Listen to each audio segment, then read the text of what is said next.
Hey guys, welcome back to the channel.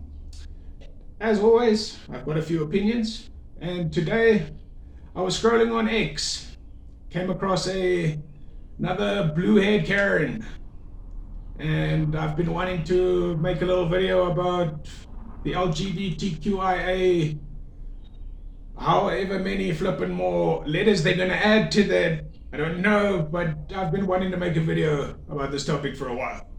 So here it is. Cause I don't give a fuck what you say. Yeah, I'ma do shit my way. So you can go kick rocks, I'ma stack bricks up, build what I want to make. Yo, I got a lot of shit to say, so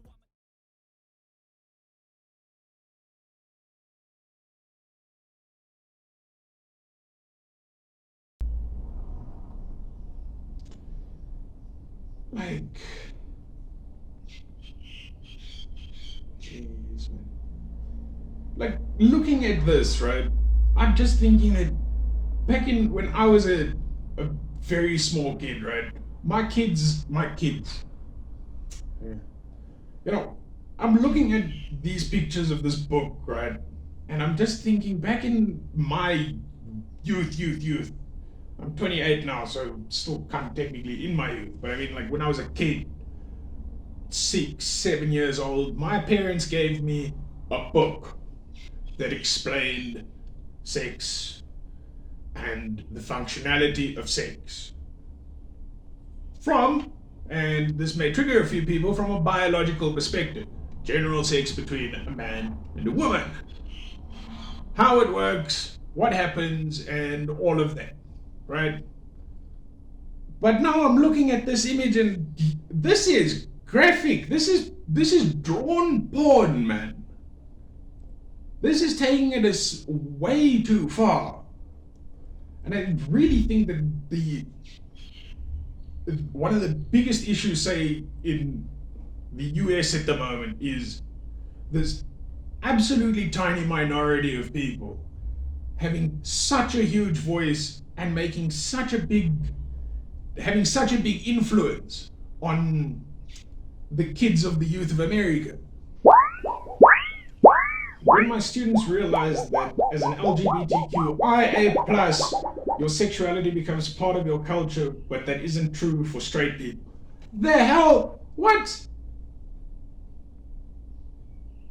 So your sexuality is part of your culture, but my sexuality is not part of my culture. What? Number one, what culture are you referring to? The LGBTQIA+ culture. There's no such thing as LGBTQ+IA culture. Well, you can, if you say that if you make the argument that your sexuality is, where am I going with this?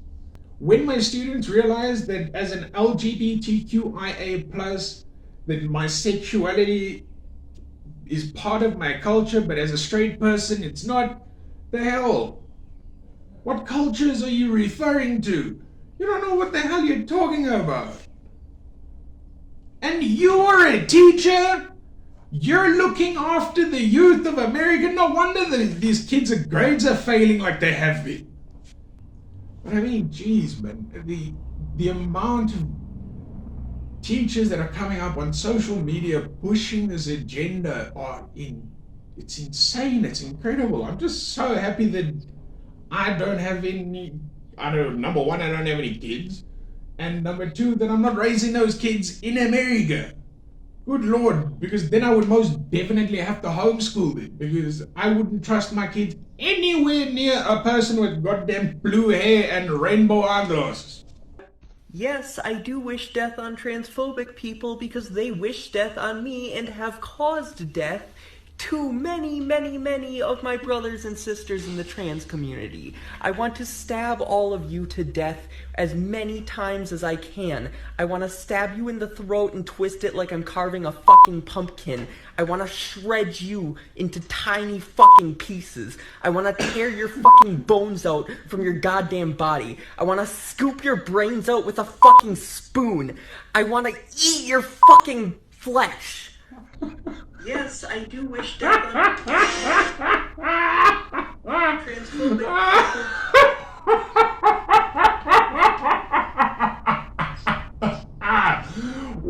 What a ladylike response!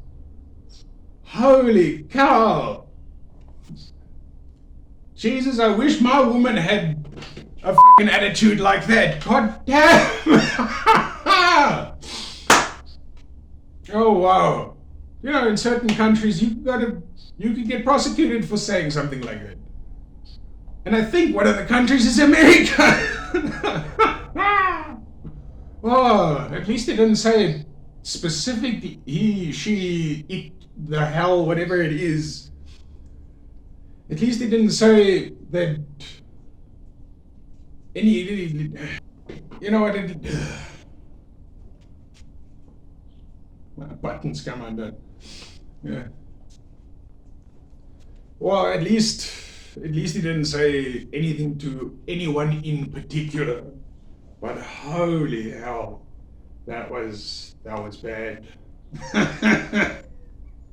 There we are. A lot of snowflakes. And yes, I am your worst nightmare. So he seems to really trigger a lot of snowflakes. And yes, I am your worst nightmare. So let's get one thing clear. If you have a problem that I have this flag in my classroom, stop following me right now. Just block me. Or better yet, leave a comment so I know who I can block. Because I will never stop supporting the rights of all individuals to be loved for who they are. And yes, I do teach about stuff like this in my classroom. Thank you for asking. I teach about Marxism. I teach about socialism. I teach about trans rights. I teach about LGBTQ history. I teach about Black history. I teach about the racial history of our country and the genocide that we've inflicted upon Indigenous people. I teach about redlining and Africville and the Starlight Tours. I teach about the history of Sir John A. Macdonald. I teach about wealth inequality in Canada and the concentration of wealth in the 1%. I talk about the prevalence of LGBTQ and trans people in millennial and Gen Z generations and compare it to left-handedness. I teach about intersectionality. I teach about the Polytechnic Massacre. I teach about the 60s scoop. And do you want to know why I teach about these things?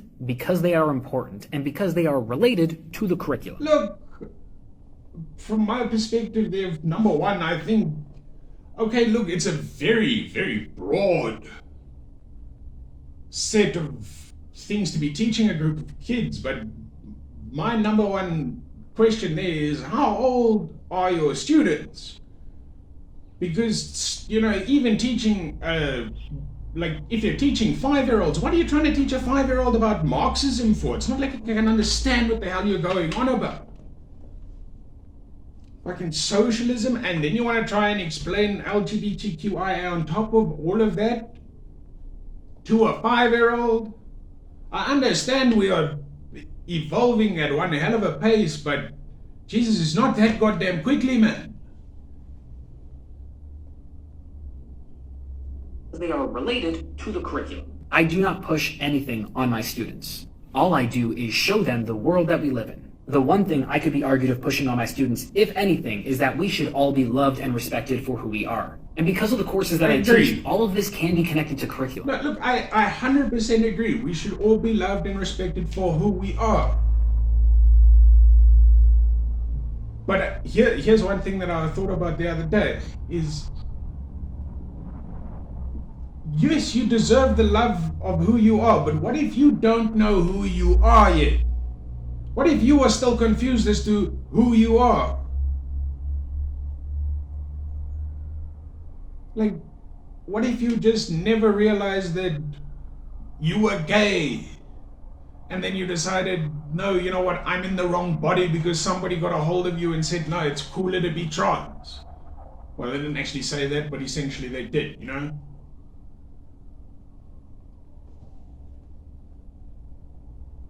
But beyond that, in Ontario, under the Education Act, teachers essentially have the right to teach whatever they think is beneficial to their students. There is obviously a boundary to that, but what I talk about in my classroom, what I do in my classroom, will not break any of the rules. Just because you're a triggered snowflake who can't handle gay people existing does not mean that what I am doing is by any means wrong. It just means that you're an antiquated dinosaur, and sooner or later your children will think to themselves, why does my parent think that way? Why does my parent act that way? Why does my parent talk that way?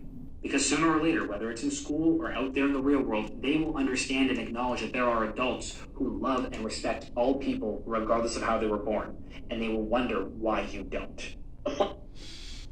Hey, look, at the end of the day, I agree with this oak. I agree with him 100%. Go with him. Go ahead, you can teach your kids all about this, but I suppose there's one little recommendation I may have, and that's just when it comes to the sexuality things and the stuff maybe about dictators and genocides and all of that, if your kids are still young, be within a certain limit of graphic detail. Like this fucking picture that we saw earlier. But yeah. Okay guys, thank you for watching. That's all I have to say. Don't forget, like the video if you did, subscribe to the channel if you haven't already, and I'll catch you in the next one. Cause I don't give a fuck what you say. Yeah, I'ma do shit my way.